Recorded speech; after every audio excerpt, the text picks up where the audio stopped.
Hello everyone, welcome back. Today we have a 3DS title.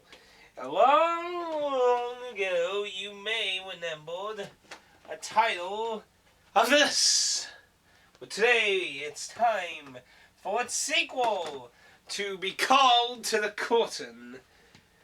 So apparently I got the pre-order version of this even though I didn't pre-order it. I didn't actually know it came out today.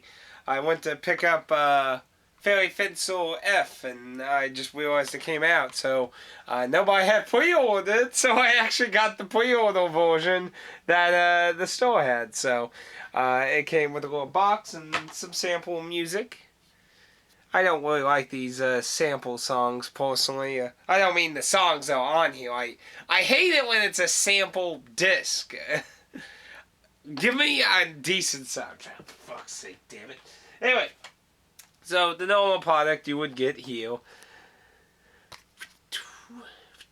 Now, I do have to say I'm a little disappointed, and you can go ahead and try that code because I will use it. The original game actually had a nice touch of having additional characters in these little windows that were used to save manufacturing costs.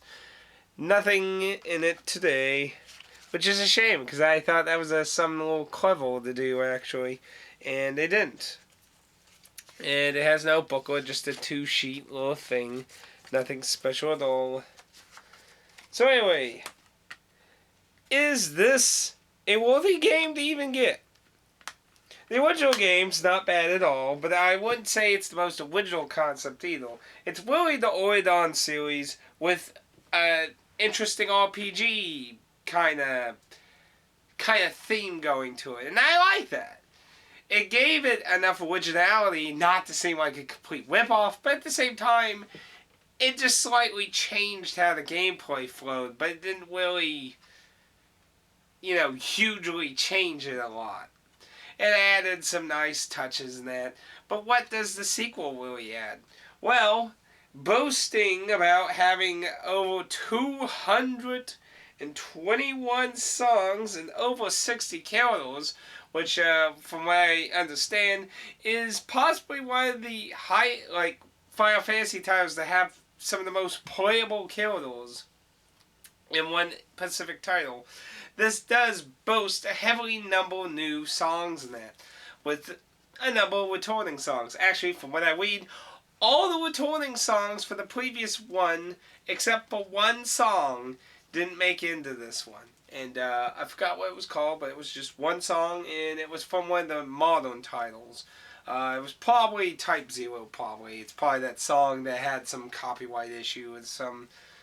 I don't know, but to my understanding, all the songs except for one from the original are in this, plus tons of new ones. And new ones are bound by spin-offs. It's interesting that there was a number of spin-offs in here. You got Crystal Chronicles, Tactics, but what really surprised me was the fact that Final Fantasy Mystic Quest is in this. Mystic Quest. And unlike everyone, the brother that beats that down, I actually like that, because that had some actually good music in it. And Benjamin needs some love anyway, you bastards. But it's actually interesting, because Square Enix is basically... never touched Mystic Quest again. So this is like a huge leap for it. But there's a lot of spin-offs. Ooh, pardon me. A lot of spin-offs, new songs, and there are some changes to the gameplay. So one of the bigger changes to the gameplay is the fact that it's not completely touchscreen. And this actually adds a little more interesting playstyle and kind of moves it away from the Oridon system, which was exclusively using the touchscreen. So now you can use the thumb little analog stick and the buttons, and you can even combine it with the stylus. So there's like 3 different play styles. You can use the buttons, the touchscreen, or do this dual hybrid. Now, my entire thing I've done the stylus. I've only tried the buttons and stuff during the little tutorial mode. So that's a little interesting if you don't want to use the touchscreen like I constantly bitch about the Vita. So that's actually nice. That's involving the gameplay and giving more options. That's a good thing. So if you liked the touchscreen, still the same. If you didn't, there's new options. Now, the gameplay itself has one real big difference from the original. There was a special critical knob you can hit. It can be any of them. It can be an arrow, a hold, or just a tap one. But it shines and glows unlike the other ones. And if you get a critical on it, you'll do mass damage or run faster, depending, what mode you're in. You basically get better of what you're doing. And if you don't get critical, it's not the end of the world, but you don't get that special effect. That's a nice little touch. Ooh, sorry, I'm still getting over a bit of a cold from Salt Lake. But, that's actually a nice little touch that actually encourages you to just, oh, there's a critical note, I need to get mass attack. Summons will also change. Now summons are associated by the main character, so you don't have like random summons appearing depending songs and shit like in the original. Now they're just completely dependent on the main character, the leader of your party. They're all new characters. Abilities, I would assume there's new abilities, but I'm not probably far enough to find a whole bunch of them. But abilities, as far as I can tell, work the same. They are dependent on like chains, activations of different modes, or functions that happen during your combat or running the field and stuff. So that's all really familiar if you played the original game. Now, the quest mode is kind of similar to the last one where you get maps and such. The bigger involved there is, while in the original game it was just basically a song with a certain difficulty and such attached to it and you had to beat it, you actually have dungeons to go through in the sequel.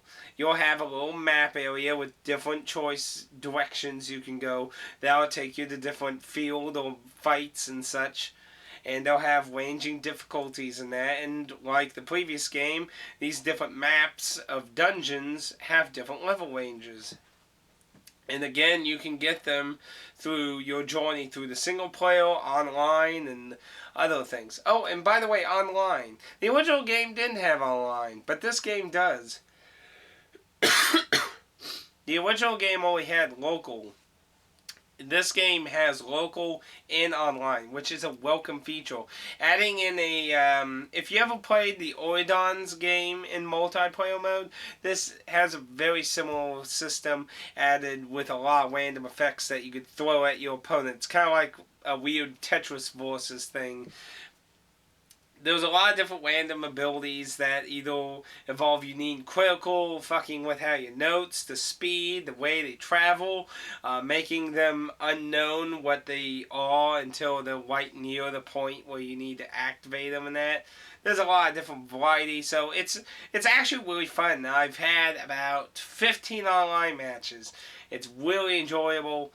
And it has a ranking system, and you can also get a lot of the collectible cards that were in the original. They return again in the sequel, and the winner can pick 2 cards and the loser picks 1, and it's kind of interesting how it does it.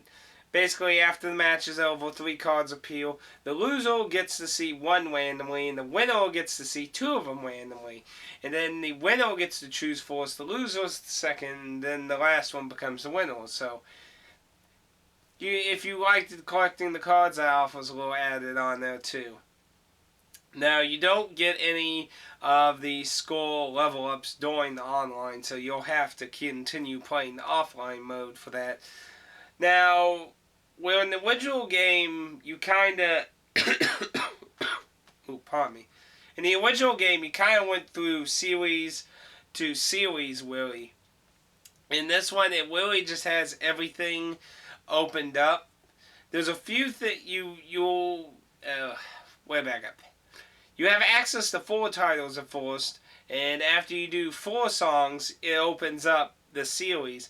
Now, songs do get continuously added, so you don't just automatically unlock everything, but you get a large chunk of the library to play with.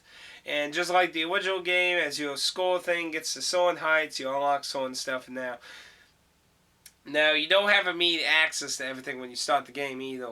Basically, you have to play the game for about an hour to get the majority of everything unlocked. It took a little while to get the online and then unlocked, so you can't immediately just start doing everything you want. So you do have to play a bit of the regular game. Overall, really, it's just a lot more of the same game with some added new ideas, features, and little tweaks to the gameplay.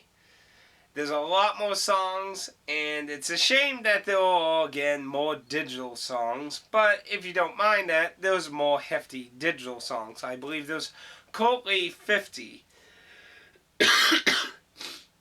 With an interestingly odd choice of adding the Romance Saga series. I believe 4 of the Romancing Saga titles have been added as DLC songs you can download. So there's a pretty hefty amount of content in this. It's much more superior than the original. So if the original was even slightly disappointing, I think Current Call might be worth a try. But if you didn't like the original at all, like you didn't like it at all, this is probably not going to really change your mind. Now, if you want button controls and you didn't like the touchscreen, Current Call might be for you in that aspect. But if you hated it, this ain't changing your mind at all. But if you loved the first one, this is a lot more refined and better, in my opinion. So, I think it is worth getting. There's a lot more songs, and it doesn't feel like a quick but the DLC shit kind of makes it feel like that. Damn you, you dirty ass DLC. But I've been enjoying it, and I'm certainly probably going to enjoy the online mode a lot. It went up for the Four Fiends theme. Na na na na na na na na na na na. Oh, shut up. You can't ever understand me. But I will enjoy it. It has a nice big old way cast members. Even Benjamin from Mystic Quest is a selectable character in this. So almost no Final Fantasy is left unrepresented. And that's not counting the falsely titled Romancing Saga titles. Those aren't being counted. Pretty much every Final Fantasy game is almost represented in some way, almost.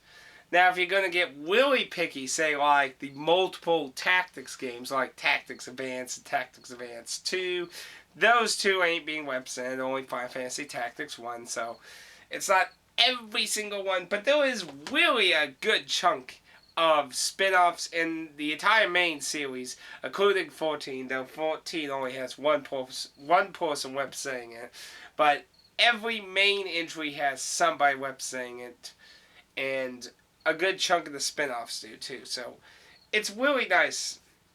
I'm really definitely going to enjoy the online mode. It does have a Street Pass mode too, and you can also use your play coins in the game, but I never really, aside from the Shimitense